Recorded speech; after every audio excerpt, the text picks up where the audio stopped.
Iran को मुज़ाकरात पर आमादा करने के लिए अमरीकी सदर डोनाल्ड ट्रंप अब धमकी आमेज लहजा जो है वो इख्तियार कर रहे हैं। वो कह रहे हैं कि अगर ईरान संजीदा नहीं होता मुज़ाकरात के लिए तो उनके लिए बिल्कुल अच्छा नहीं होगा, ये आखिरी मौका है, अगर ये वक्त गुजर गया तो दोबारा मुज़ाकरात का मौका भी नहीं देंगे।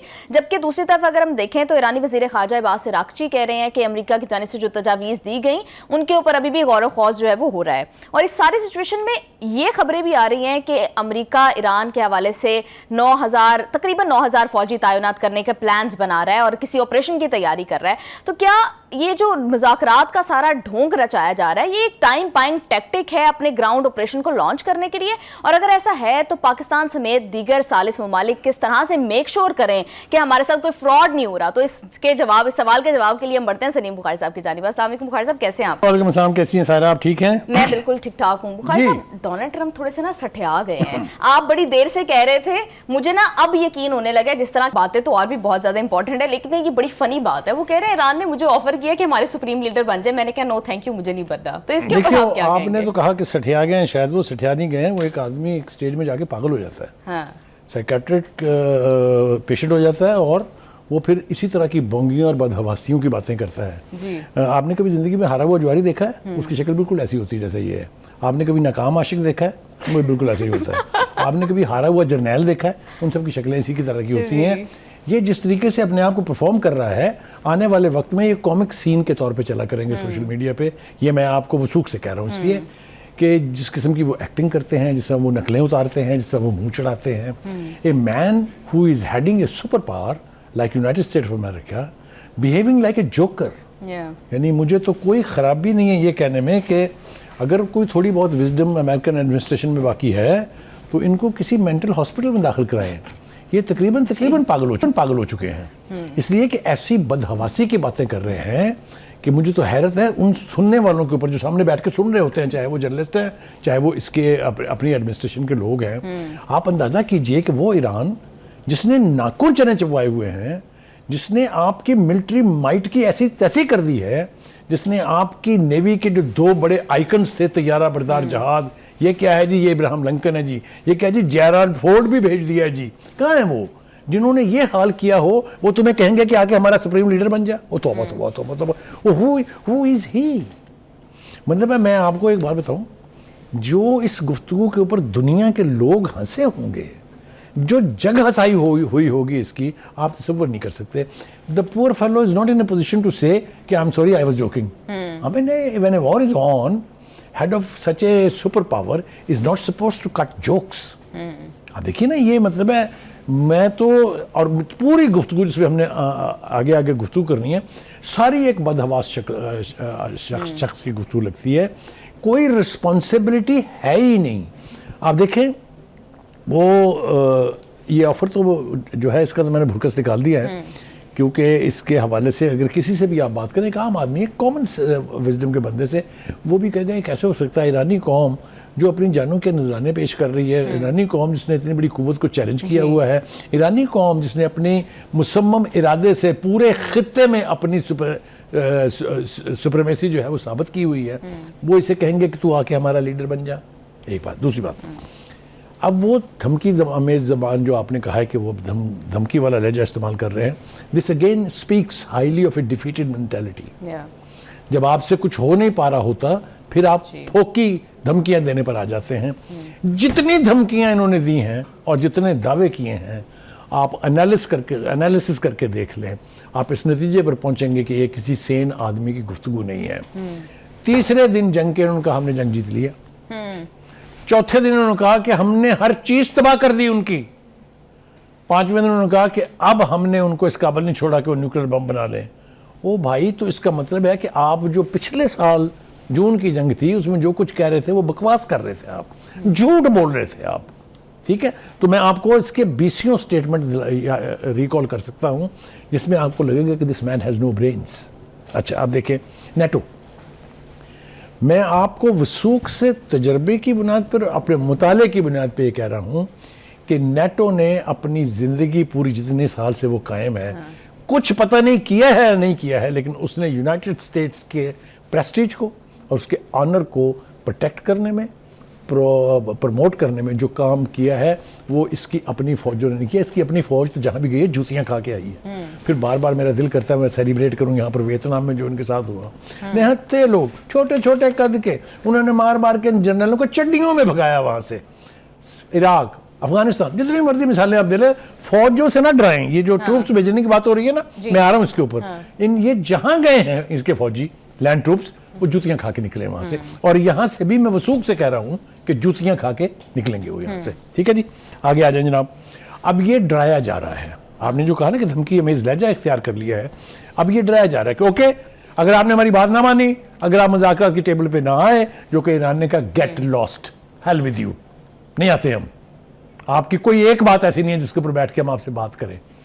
तो ये अब ट्रुप्स भेजने की जो धमकियां हैं, 2000 फलां जगह से आ रहे हैं, 3000 फलां जगह से आ रहे हैं, 4000 फलां जगह से आ रहे हैं, ये इकट्ठे कर रहे हैं उनको, ये एक धमकी है ईरान को। ईरान ने उसका इंतजाम कर लिया है। आप ये देखें कि उन्होंने पूरे का पूरा इलाका जो है खान आइलैंड के इर्द गिर्द वो लैंडमाइन कर दिया है। लिहाजा जो व्हीकल्स उनके और जो ट्रूपर उनके फौजी ज़मीन पर उतरेंगे, उनका तो माशाल्लाह अच्छा इस्तकबाल होगा। और साथ ही साथ उन्होंने एक बड़ी तादाद में वहाँ पर रॉकेट लॉन्चर्स जो हैं वो नस्ब कर दिए हैं कि वो जो पैराट्रूपर्स आएंगे ऊपर से, वो ज़मीन तक अल्लाह के फजल व करम से नहीं पहुँच पाएंगे। तो कहने का मतलब ये है कि ये जितने हरबे इस्तेमाल कर रहा है ट्रंप, ये उसकी डिफीटेड मेंटालिटी के रिफ्लेक्टर्स हैं और बदहवासी का बहुत बड़ा सिंबल है। सबसे बड़ा सवाल ये है कि ये जो मुज़ाकरात हैं, क्या डोनाल्ड ट्रंप वाकई ही इस जंग से थक चुके हैं, अमेरिका थक चुका है और वो उनको रियलाइज हो गया कि वो अपने ऑब्जेक्टिव्स नहीं अचीव कर पा रहे इस जंग में, तो निकलने के लिए एक फेस सेविंग है, या फिर अपना फौजी ऑपरेशन और ट्रूप्स ऑन ग्राउंड करने के लिए टाइम बाय करने की टैक्टिक है? ट्रंप को फेस सेविंग चाहिए, ये इस्तेलाह सबसे पहले किसने इस्तेमाल की? आपने। उस वक्त all was in favour of America, लगता था खा जाएगा ईरान को। मैंने उस वक्त कहा था कि ये यहाँ से हार के फेस सेविंग की तलाश में भटकते फिर के वापस जाएंगे। याद है आपको? यस, आपकी बात बिल्कुल ठीक है। ये जितनी डेस्परेशन है, ये जितनी बदहवासियां हैं, ये सिर्फ इस सूरत में है कि कोई ना कोई फेस सेविंग मिल जाए ताकि हम यहाँ से वापसी का रास्ता पकड़े और घर जाएं। ईरान ने भी फैसला कर लिया है कि मैं पुत्र तनु फेस सेविंग नहीं देनी। लिहाजा क्या हो रहा है, जितनी वो धमकियां दे रहे हैं उससे ज्यादा जुर्मंदाना रिस्पांस आ रहा है ईरान की तरफ से। वकार साहब सॉरी आपको इंटरप्ट कर रही हूँ, अगर सिर्फ फेस सेविंग के लिए डोनाल्ड ट्रंप ये मुज़ाकरात कर रहे होते, अगर ये सिचुएशन इतनी ज्यादा सिंपल होती, तो एटलीस्ट जो डिमांड, जो तजावीज़ ईरान के सामने रखी गई हैं, उसके अंदर कोई तो काबिल कबूल बात होती, कोई तो फ्लेक्सिबल बात होती। अब आपने सही बात बिल्कुल छेड़ी है। हमने कल भी प्रोग्राम से पहले इसका मुताला किया था, आज भी हम इसके ऊपर बड़ी डिस्कशन करके आए हैं। एक शिक ऐसी नहीं है जो ईरान के लिए काबिल कबूल हो। ठीक है, वो सब कुछ कर रहे हैं going back to the first round of talks. बिल्कुल। उसके बाद सेकंड तो बहुत देर के बाद हुई ना, जंग के बाद हुई। उससे पहले वाला जो राउंड था उसमें भी यही मुतालबे थे, आप मिसाइल प्रोग्राम छोड़ दें, आप न्यूक्लियर बनाने का ख्वाब छोड़ दें, आप अफसूदा यूरेनियम बाहर भेज दें, आप यूरेनियम को, सारे यही मुतालबे थे ना। जंग तो अब हुई है और उसके कुछ और जो चीज़ें ऐड की हैं। ये तो जंग में all is fair in love and war, ये याद रखें। कहने का मतलब ये है कि उनका धमकी अमेज लहजा, उनका यानी डराने की कोशिश करना, ईरान की सेहत पे उस पर कोई असर नहीं है। तो बुखार साहब, आपको लगता है कि हमें बिल्कुल भी डिल्यूजनल नहीं होना चाहिए? अमेरिका के हम 2 दफ़ा माजी में ईरान और हम सब पूरी दुनिया ही धोखा खा चुके हैं कि टेबल पर बैठ के इसराइल से एक दफ़ा अटैक करवा लिया और एक दफ़ा खुद इसराइल के साथ मिलके। देखिए, इसको आप ना एक छोटे मोटे धोखे जो है ना होते रहते हैं, 2 दोस्तों में हो गया, 2 ग्रुपों में हो गया, 2 शहरों में हो गया, लेकिन ये सुपर पावर बैठ के जब इतने बड़े झूठ बोले और डिसीव करे कि आपने एक तरफ गुफ्तगू में एंगेज किया हुआ है, दूसरी तरफ आप विंग करके उसको कह रहे हैं हमला कर दो।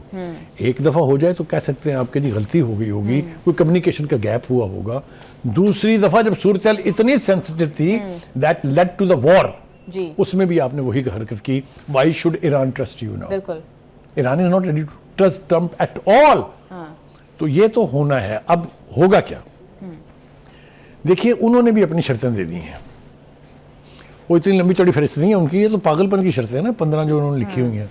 उन्होंने 4-5 के ऊपर फोकस किया है। उनका जी पहली बात तो ये है कि आपको ये जंग मुस्तकिल बंद करनी पड़ेगी और ये गारंटी देनी पड़ेगी कि आप ईरान पर दोबारा हमलावर नहीं होंगे, ना आप ना आपकी वो नाजायज़ औलाद इसराइल। ठीक है। सेंसिबल है या नहीं है? बिल्कुल। ये क्या है कि आप दूसरे दिन चढ़ दौड़े? एक और 9 शायद महीने में दूसरी जंग, 9 महीने में दूसरी जंग है ना। हाँ, और यही रीजन है शायद कि ईरान इस वॉर को अनएंडेड नहीं छोड़ना चाहता, इसका मुस्तकिल हल चाहता है ताकि दोबारा ना ऐसा कुछ। दूसरी बात उसके बाद ये है कि जी आप अपना जो सूदा यूरेनियम है ये आप हमें दे दें और तुम हमला करना है उदा। यानी ईरान के साइंटिस्ट ने एक चीज अचीव की है और वो आपकी झोली में दे दें, आप मामे हैं, क्यों दे दें? दूसरी बात, मिसाइल प्रोग्राम आप अपना बंद कर दें। मिसाइल प्रोग्राम ने तो दुनिया की सुपर पावर को मामे नानी याद करा दी है, वो कैसे छोड़ दें? वो आपका कोई भरोसा है? आप परसों फिर चढ़ दौड़े। मैं तो कहता हूं, देखें बहुत गैर जिम्मेदाराना बात करने लगा हूं मैं जी। खुद, मुझे इसका एहसास है, लेकिन मुझे एक ही बगैर गुजारा नहीं, मैं सोच नहीं सकता इसके बगैर। दो चीजें, पहली बात तो यह है कि ये साबित हो गया ईरान ने एक नई तारीख लिख दी है वॉर हिस्ट्री में, एक पूरा चैप्टर लिख दिया है कि आइंदा जंगें ना बैरी बेड़ों से लड़ी जाएंगी, ना एयरफोर्स से लड़ी जाएंगी, ना लैंड ट्रूप से लड़ी जाएंगी, ये लड़ी जाएंगी मिसाइलों से। एक नया चैप्टर नहीं, वॉर अरीना में एक नई इस्तिलाह, एक नया कॉन्सेप्ट दे दिया है। आप देखिए सारे तैयारा बरदार जहाज, सारे जहाज, उन्होंने कहा था F-35 तो शूट होने का कोई सवाल ही नहीं पैदा होता। 3 गिरा चुके हैं वो, अगर वो शामिल कर ले आप कुवैत वाले तो 6 हो गए हैं, अभी 2 और की बात हो रही है। उसके बाद उन्होंने कहा B-52 बम्बर, वो जाके किस तरीके से लैंड किया किसी एक दूसरे मुल्क में, ये साबित कर दिया उन्होंने कि we don't need B-52 bombers, we don't need F-35, we don't need Abraham Lincoln, we don't need Gerald Ford. हमारे पास जो कुव्वत है और इंडिजिनस है, मांगी हुई है, नहीं है किसी की। ये टेक्नोलॉजी जो मिसाइलों की है, ये तो अब चाइना और रशिया भी मेरे ख्याल से ईरान से लेंगे। इसको कहते हैं नेशनहुड, इसको कहते हैं नेशनलिज्म। जी बुखारी साहब ठीक कह रहे हैं। मुझे वैसे भी लगता है कि वॉर स्ट्रैटेजी या मिलिट्री इक्विपमेंट से ज्यादा बात नेशनलिज्म की है कि जो ईरानी कौम के अंदर वो ये रिजॉल्व है टू फाइट, क्योंकि अभी जिस तरह उसका इदराक डोनाल्ड ट्रंप को भी है, वो ये कह रहे हैं कि अगर ईरान मुज़ाकरात की बात करता है तो अपनी कौम ने नहीं छोड़ा, और बिल्कुल सही बात है। पहली बात तो ये है कि वो क्यों बैठेगा मुज़ाकरात के ऊपर? आपने लीडरशिप का रवैया नहीं देखा, उठा उठा के फेंकी है उन्होंने। ये 15 जो शरायत भेजी थी उन्होंने, देख लिया ना अपने इसके साथ क्या असर हुआ। दो, पहली बात मैं अपनी मुकम्मल करूं, जो शर्तें थी उनकी 2 तो मैंने बता दी। तीसरी ये थी कि आप अपनी प्रॉक्सीज जो हैं भाई वो आपके लिए प्रॉक्सीज होंगी, मेरे लिए तो वो प्रॉक्सीज नहीं है, मेरे लिए तो वो फ्रीडम फाइटर्स हैं, मेरे लिए तो वो अपनी कौम की कॉज को डिफेंड कर रहे हैं। यानी जो आपके पास इस तरह की आउटफिट्स हों वो ठीक है, ईरान को ये हक हासिल नहीं है। क्यों भाई? क्या इस किस्म के एक्सट्रीमिस्ट एलिमेंट्स इंडिया में नहीं है, इजराइल में नहीं है, खुद अमेरिका में नहीं है? तो कहने का मतलब ये है कि आप किसी इंडिपेंडेंट नेशन को डिक्टेट करा के जीने का तरीका नहीं सिखा सकते। मिस्टर ट्रंप, अगर अभी तक आपने नहीं सीखा है तो आने वाले दिनों में आप सीख लेंगे। बुखारी साहब, अभी तक ईरान की जानिब से इसके ऊपर कोई रिस्पांस एज सच नहीं आया है, और यही कहा जा रहा है कि हम अभी गौर कर रहे हैं तजवीज़ के ऊपर, और डोनाल्ड ट्रंप एट द कह रहा है कि अगर ये मौका गुजर गया, ये टाइम गुजर गया, तो दोबारा ईरान को मौका नहीं दिया जाएगा। तो कहीं ये पॉसिबिलिटी भी हो सकती है कि ईरान कहीं मिस कैलकुलेट ना कर ले, अमेरिका वाकई ही एक और बहुत बड़ा हमला करने का प्लान कर रहा हो। देखिए, पहली बात तो ये है कि आपने कहा कि उन्होंने कोई इसके ऊपर रिस्पॉन्स नहीं दिया। मैं थोड़ी सी तरमीम चाहूँगा करना इसमें। उन्होंने कैटेगोरिकली कह दिया कि इनमें से किसी एक शिक पर आपसे बात नहीं हो सकती। Hereby we are rejecting it, उनके स्पोक्समैन का था जी। और अब तो उसको ऑफिशियली ईरान ने ओन कर लिया है कि यस, राक्षी ने भी कह दिया है, वो सदर पुजकियान ने भी कहा है, वो जो असेंबली के स्पीकर हैं मोहम्मद बाकर कालिबाफ, उन्होंने भी कह दिया है कि ये एक्सेप्टेबल नहीं है। सो ये तो गई, ये अमेरिकन जो कंडीशंस थी, they have been doomed, they have been buried in the ground. अब आ जाए ईरान की वाली सर, वो ये कह रहे हैं कि देखिए हमें आपका एतबार नहीं है, आप काबिल एतबार नहीं है, हमें इंटरनेशनल गारंटीज चाहिए। लफ्ज़ गौर करें, इंटरनेशनल गारंटीज चाहिए कि आप दोबारा हमला नहीं करेंगे जी। इन प्रॉक्सीज, जिन्हें आप प्रॉक्सीज कह रहे हैं, इनकी हिमायत हम तर्क नहीं करेंगे, और मुतालबा किया है कि इनके ऊपर हर जगह हमले बंद करें आप, तमाम फ्रंट्स पर। जब जंग बंदी होगी तो इनके खिलाफ एक्शन भी बंद होगा। बिल्कुल बुखारी साहब, आप ईरान के मौकिफ की बात करें तो ईरान के इस हवाले से और उनकी तजावीज़ के हवाले से क्या कह रहे हैं? आप मुझे ये बताइए आप पूछिए, क्या पूछ रहे जी हैं? बुखारी साहब, मैं आपसे ये पूछ रही थी कि जिस तरह से बास राक्ची साहब कह रहे हैं कि हमने 15 तजावीज़ जो है वो तो नहीं मानी, तो can there be a possibility कि उन तजावीज़ को अब चूंकि ईरान रिजेक्ट कर चुका है तो उसके अंदर कुछ रद्दोबदल करके, कुछ तरमीम करके दोबारा से जो है वो पेश की जाए? ऐसा होता है, रिवाइज्ड किस्म के ड्राफ्ट्स जो हैं वो आते हैं, एक्सचेंजेस होती रहती हैं, अमेंडमेंट्स होती रहती हैं, लेकिन इसके अंदर जो 15 शराइत हमने डिस्कस की हैं उनमें से कुछ भी इस शक्ल में ईरान के लिए एक्सेप्टेबल नहीं है। लिहाजा इसमें सिर्फ तरमीम नहीं होगी, ये रेडिकली चेंज करके आएगा वापस, तो उसके ऊपर ईरान गौर करेगा। एक दूसरी बात ये कि हम तो 3 दिन से कह रहे हैं, राक्ची साहब ने आज फरमाया है, वो ये कह रहे हैं कि exchange of messages through the arbitrators या जो भी सालिस हैं, दे आर नॉट नेगोशिएशंस। मैंने क्या आपको कहा था कि जब आप ईरान से पूछते हैं आप अमेरिका से मुज़ाकरात कर रहे हैं, वो कहते नहीं, वो बिल्कुल ठीक कहते हैं, because they have not sat in front of the Americans to talk. These are the messages which are going either through Turkey or through Qatar or through Pakistan.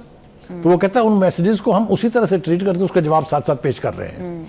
मुझे नहीं लगता कि ईरान किसी सूरत में फिलहाल for several weeks will be ready for dialogue. ये मैं आपको बता रहा हूँ इसलिए कि ईरानियन लीडरशिप ये अस्यूम कर रही है कि ट्रंप इज लूजिंग ग्राउंड।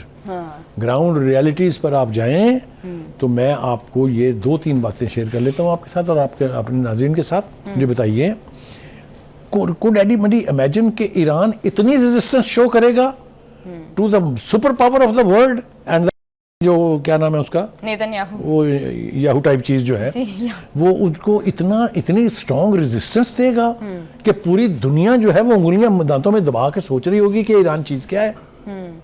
ये मैं आपको ईमानदारी से बताऊं, ये तो पाकिस्तान में कोई नहीं सोच रहा था आपके अलावा, क्योंकि आपको बहुत मैंने जंग से पहले कहा था, they don't know the Iranian nation, they don't know the security tiers around Iran. जी बिल्कुल, एक बात साबित हो रही है अभी तक। बुखारी साहब, अभी आप बात कर रहे थे कि Iran will not be ready for any dialogue at least for few weeks, तो at the same time Wall Street Journal तो ये रिपोर्ट कर रहा है कि डोनाल्ड ट्रंप को जल्दी पड़ी हुई है, he wants to end this war in few weeks. उनको तो है कि जल्दी जल्दी ये जंग खत्म हो। तो क्या ईरान में भी इस बात का इदराक हो गया कि अमेरिका मजीद 2-3 हफ्ते से ज्यादा ये जंग अब नहीं कंटिन्यू कर पाएगा? मैंने सुना था कि लड़कियां और खवातीन जो होती हैं वो बहुत चूजी होती हैं, ये चीज़ नहीं चाहिए, ये चाहिए, ये चाहिए, ये चाहिए, ये चाहिए। ये जो है ना, this is not the choosing of president Trump. ये मुज़ाकरात होंगे तो ईरानियन टर्म्स पर होंगे। उसकी वजह मैं आपको बता चुका हूँ। और एक बात और सुन लीजिए जी, बिल्कुल मैं वाज़े तौर पे कहना चाहता हूँ कि ईरान इस वक्त एक फ्रंट पर नहीं लड़ रहा है। उसके ऊपर बमबारी हो रही है, उसके ऊपर जहाज़ों से अटैक हो रहे हैं, वो रेजिस्ट कर रहा है एक। दूसरी तरफ उसके चारों तरफ, चाहे वो स्टेट ऑफ हॉर्मस है, चाहे वो दूसरे इलाके हैं, जंगें छिड़ी जा रही हैं। इसराइल जो है वो अब लेबनान में घुस गया। लेबनान में कौन है? हिजबुल्लाह है ना, Iranian supported. Fine, there is no hesitation. Iran ने कभी नहीं कहा कि मैं इनको सपोर्ट नहीं करता। इसी तरह हमास। तो कहने का मतलब ये है कि इतने फ्रंट्स पर ईरान अकेला लड़ रहा है। अभी मैंने उन खलीजी रियासतों का जिक्र नहीं किया जो अब अमेरिका के कहने पर धमकियां दे रहे हैं कि हम भी रिएक्ट करेंगे। उनमें से किसी एक में कैपेसिटी नहीं है ईरान को हाथ लगाने की। सुन रखेंगे, मैं कह रहा हूँ जिम्मेदारी से, दोहरा दूंगा मैं आपको बाद में। एक में अगर ये होती, ये अब तक ईरान को खत्म कर चुके होते। ये अड्डे बनवाए इन्होंने इसलिए थे कि सानू ईरान न पै जाए। मैं फिर ये जिम्मेदारी से कह रहा हूँ, ये सब खलीजी रियासतें डरती हैं इस चीज़ से कि कहीं ईरान वाला सिस्टम यहाँ एक्सपोर्ट ना हो जाए। मैं तीसरी चौथी बार कह रहा हूँ, आप भी समझने के लिए तैयार नहीं, क्योंकि आप भी ट्रंप की हमायती हैं। मैं ये आपको ईमानदारी से कह रहा हूँ कि ये रियासतों की जो क़यादत है वो इस बात से डरती है कि अगर हमारे अवाम ने वो वतीरा और रवैया इख्तियार कर लिया तो हम कहाँ जाएंगे। फिर अमेरिका बचाने नहीं आएगा। बहरीन के बारे में मैंने आपको बताया कि वहाँ पर हजारों की तादाद में लोग अपने रजीम के खिलाफ निकले थे कि आपने क्यों अमेरिका को अड्डे दिए हुए हैं। तो ये दूसरे मुल्कों में क्यों नहीं हो सकता? होगा। मैंने बहुत जिम्मेदारी के साथ बहुत बड़ी बात कही जी, है। बिल्कुल। तो ये इन तमाम रियासतों में चैलेंजेस हैं वहाँ की लीडरशिप को। अगर वो अनपॉपुलर डिसीजन लेके ट्रंप का साथ देंगे तो वहीं जाएंगे जहाँ ट्रंप जाएगा। बिल्कुल बुखारी साहब, आप ठीक कह रहे हैं। प्रोग्राम में वापस आते हैं एक शॉर्ट ब्रेक के बाद और यहीं से डिस्कशन को कंटिन्यू करेंगे। So stay with us.